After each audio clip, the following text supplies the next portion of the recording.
लगातार करना चाहता हूं। आपने मुझे इजाजत दी, इस बात के लिए बहुत बहुत धन्यवाद। मैं कल जिक्र कर रहा था माननीय सदस्य, किसान क्रेडिट कार्ड को लेकर के माननीय सदस्य, जो परिस्थितियां देश में किसान के सामने बनी है, चेयर को एड्रेस करें। अकेले राजस्थान में नहीं, आपका प्रोटेस्ट चेयर पे किसान क्रेडिट कार्ड, SBI बैंक जो लीड बैंक होता है पूरे हिंदुस्तान का, लीड बैंक ने जो नियम बनाए हैं अध्यक्ष महोदय, वो नियम ऐसे बने हैं कि 6-6 महीने तक एक किसान की KCC नहीं बन पाती। आज से 5 साल पहले ये स्थिति थी, किसान बैंक में KCC के लिए जरूरी कागजात लेकर के जाता, बैंक 6 मंथ करने के बाद किसान को ऋण देता और किसान 6ठे महीने ऋण चुकाने के लिए उसका ब्याज भरने के लिए बैंक में जाता। आज SBI बैंक ने जो नियम बनाए, रिजर्व बैंक ने जो नियम बनाए, जो गाइडलाइन बनाई, उस गाइडलाइन के चलते तहसील मुख्यालय से बैंक से कागज आएगा जिला मुख्यालय पर, और जिला मुख्यालय के बाद 6-6 महीने तक लगातार बैंकों में KCC के कागजात पड़े रहने के बाद किसान को किसान क्रेडिट कार्ड नहीं मिल रहा। मैं ये जिक्र इसलिए कर रहा हूं सदन के भीतर कि किसानी को किस तरीके से कमजोर किया जाए, ये उपाय ढूंढे जा रहे हैं। जहां किसान को सस्ते दरों पर ऋण और ज्यादा उपलब्ध कराने की जरूरत थी, जहां किसान के खेतों को समतलीकरण करने की जरूरत थी, जहां खाड़ों पर खर्च, वाटर कोर्स बनाने के लिए खर्च करने की जरूरत थी, 2014-15 में CAD विभाग को खत्म करा। ये इसी बात से चीजें जुड़ी हुई हैं अध्यक्ष महोदय कि खेती और खेती से मोह भंग किसान का कैसे हो।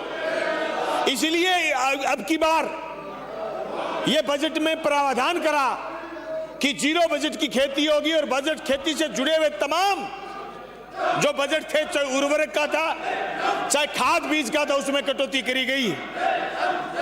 सभापति महोदय, अगर किसान का KCC बनाने में आसानी से सरकार मदद करे तो देश में किसान ऐसे भी हैं, मेरी विधानसभा क्षेत्र के 95% किसान, 95% किसान सभापति महोदय समय पर ब्याज भरते हैं, जिससे उनका प्रीमियम कटता है, और समय पर प्रीमियम कटने के बाद जब खेतों में नुकसान होता है तो इसी राजस्थान के भादरा तहसील के किसानों को अब तक 800 करोड़ रुपए पिछले 3 साल में फसल बीमा क्लेम मिला। इसलिए हम मांग करते हैं कि भारत सरकार बैंकों को और ज्यादा खुला हाथ रखे और पूरे देश में किसान को आसानी से KCC उपलब्ध करवाए। मैं बात करना चाहता हूं, किसान के विकास की बात आए, गांव के विकास की बात आए तो सड़कों पर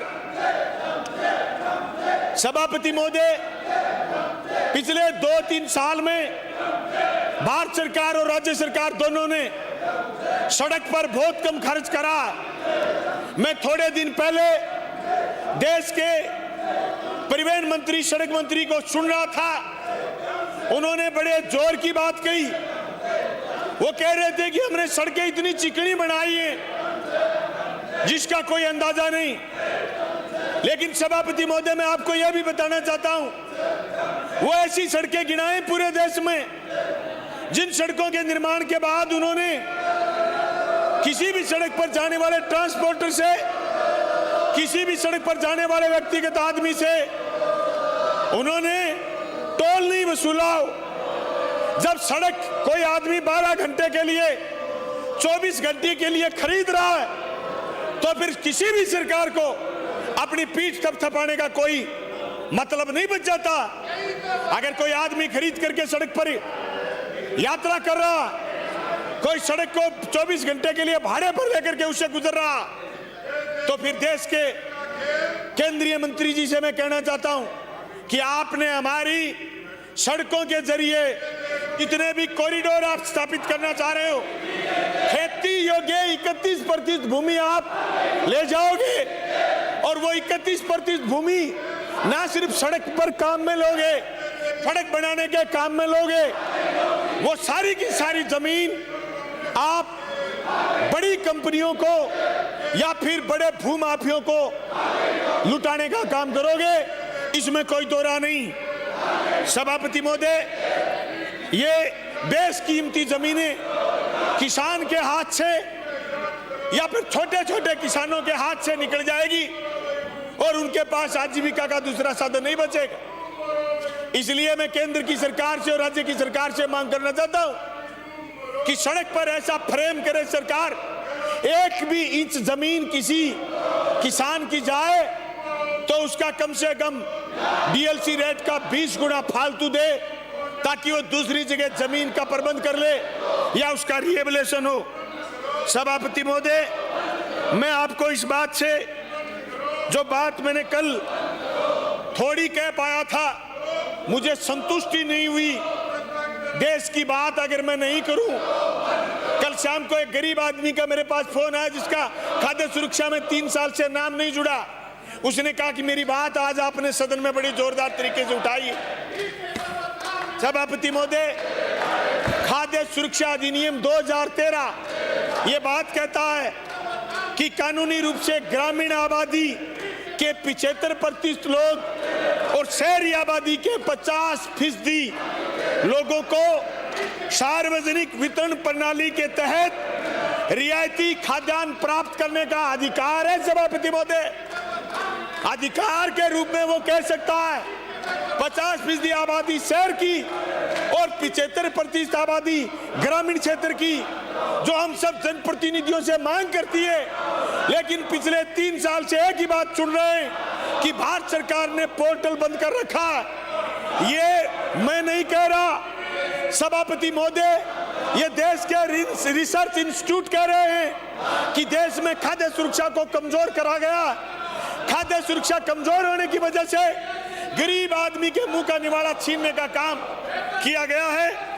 हम उम्मीद करते हैं कि खाद्य सुरक्षा को मजबूत करने के लिए राज्य सरकार भी और राज्य सरकार से जुड़े हुए सारे लोग और हमारे सारे विधायक भारत सरकार से मांग करेंगे कि गरीब को राशन कैसे उपलब्ध कराया जाए। सभापति महोदय, मैं बात करूं हंगर स्ट्राइक की आर्थिक दृष्टिकोण की बात करूं, वर्षों तक अत्यंत उच्च दर से विकास करने के बाद भारत की अर्थव्यवस्था कोविड-19 महामारी की शुरुआत से पहले ही सुस्त होनी शुरू हो गई थी। वर्ष 17 और वित्त वर्ष 20 के बीच वित्तीय क्षेत्र में कमजोरी के साथ निजी उपभोग की वृद्धि में भी गिरावट हुई और विकास दर 8.3% से गिर करके 4.0% तक आ गई। वित्त वर्ष 2021 में अर्थव्यवस्था 7.3% की गिरावट दर्ज करी गई है। सभापति महोदय, जब अर्थव्यवस्था चौपट हो रही हो, जब तेजी से अर्थव्यवस्था गिर रही हो, जहां गरीब का निवाड़ा रोकने का काम करा जा रहा हो, जहां नरेगा में बजट की कटौती हो रही हो, जहां केसीसी बनाने में किसान को दिक्कतें पैदा कर रही हो, जहां मंडी में किसान का अन्न खरीदा जा रहा हो, उस समय ये नारे अच्छे नहीं लगते। सभापति महोदय, जिस भर्ती की आप बात कर रहे हैं और मेरे विपक्ष के साथी पिछले 3 दिन से बात कर रहे हैं, मैं पुरजोर मांग करना चाहता हूं कि एसओजी इसके जांच के दायरे को बढ़ाए और उन तमाम लोगों को पकड़े जो न सिर्फ रीट 2020 को बल्कि 2021 को डिस्टर्ब करी थी, उसमें पेपर लीक करा था। उससे पहले जो तमाम भर्तियां हुई जिसमें जो गड़बड़ी करी, उन तमाम की भी जांच करे और जो दोषी है उनके खिलाफ कार्रवाई करे। जिन नौजवानों के भविष्य के साथ खिलवाड़ करने का काम जिन पेपर माफियाओं ने करा, वो शिक्षकों के पीछे जाएं। पर सभापति महोदय, मैं आपको याद दिलाना चाहता हूं, पिछले 2018 से पहले की 11 भर्तियां ऐसी थी जिनको पिछले 3 साल में समाधान करा गया। हजारों हजार नौजवान, चाहे वो एलडीसी भर्ती के आए हो, चाहे वो दूसरी भर्ती के नौजवान आए हो, चाहे आरएस भर्ती के नौजवान आए हो, जो बार बार पिछली अटकी हुई भर्तियों को पूरा करवाने की मांग कर रहे थे। मैं कहना चाहता हूं कि सिर्फ घड़ियाली आंसू बहाने से नौजवान का भला नहीं होगा, बल्कि हर क्षेत्र में, चाहे पुलिस, चाहे प्रशासन, चाहे आरएस, चाहे आईएएस, हर जगह जो भर्तियों में कटौती हुई है उनको हमें गौर से देखना होगा। सभापति महोदय, ये तो ठीक है, रीट में पेपर लीक हो गया और रीट का आरोप किसी पर लगाया जा रहा है। एसओजी जांच कर रही है, जांच से क्लियर कर देगी। पर सभापति महोदय, हिंदुस्तान किस ओर जा रहा है, जहां किस ओर चोट आरक्षण पर हो रही है। 2021 के अंदर भारत में आईएएस बनाने के लिए कोई पेपर का आयोजन नहीं हुआ। हमारे चर्चा तो ये है कि लोकसभा के अध्यक्ष जी के बेटी भी आईएएस में सिलेक्ट हुई है, जिसने कोई पेपर नहीं दिया। भारत की सरकार 1100 पदों पर आईएएस लेने जा रही है, जिसमें कोई पेपर नहीं होने वाला है, कोई आरक्षण नहीं होगा, कोई पेपर का संकट इन्होंने छोड़ा ही नहीं। ऐसी परिस्थिति में नौजवानों के लिए हम मांग करना चाहते हैं कि सरकार ऐसा कानून बनाए कि कोई पेपर लीक करना तो दूर की बात, पेपर के लिए किसी के पास फोन भी नहीं कर पाए कि तेरी सेटिंग है कि नहीं है। रीट से पहले इतने फोन आते थे सब नेताओं के पास, सब विधायकों के पास कि रीट में सेटिंग है कि नहीं।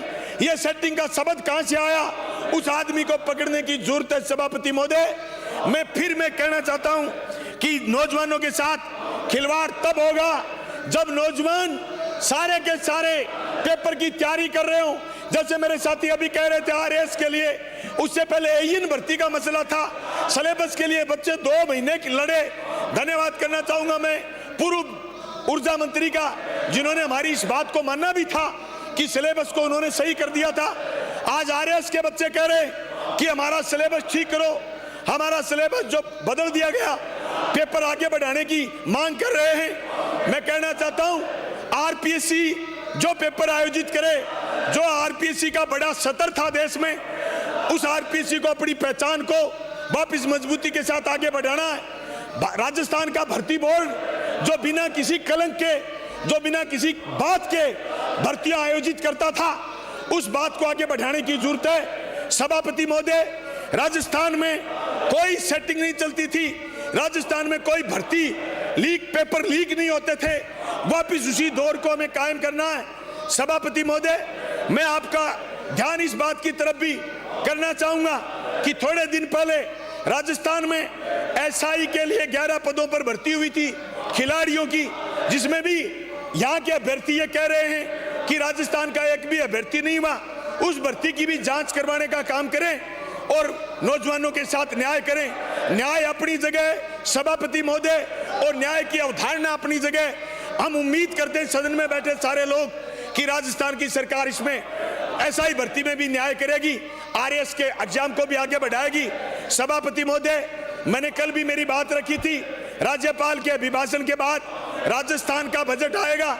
राजस्थान के बजट में राजस्थान की सरकार स्वास्थ्य से लेकर के, स्कूल से लेकर के, शिक्षा से लेकर के सड़क तक में तेजी से विकास करने का काम करेगी।